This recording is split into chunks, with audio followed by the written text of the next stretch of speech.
What is it about conflict that makes it so difficult to deal with, and how come good people can turn into such monsters in the face of conflict?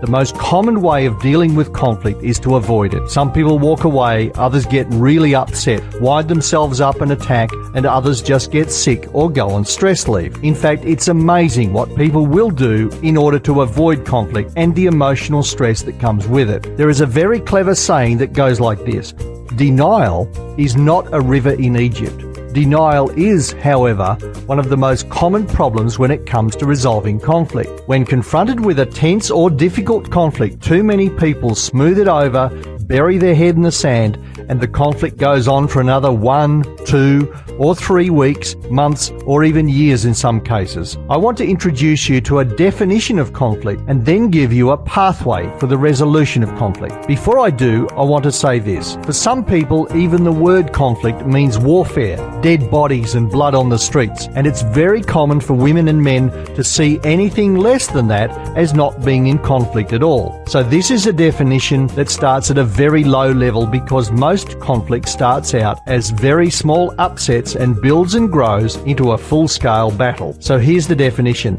Conflict exists when one person has a need of another and that need is not being met. Now, don't be fooled by the simplicity of this definition. The resolution of conflict starts from here, and the first step is to express the need. The second step is to find out if the need can or cannot be met. If the need can be met, then we have resolution. If it's a no, then we negotiate to resolve the conflict, or we go into the management of conflict. So here's the problem. Most people go straight from having an unmet need into the management of conflict, bypassing step 1 and step 2 because they are afraid and don't talk to the people who can do something about it. And that's not pretty. In fact, it gets quite ugly. So here's what the management of conflict looks like: sulking, withdrawing, getting sick, the silent treatment, backstabbing, gossiping, shouting, blocking, being aggressive, and getting angry.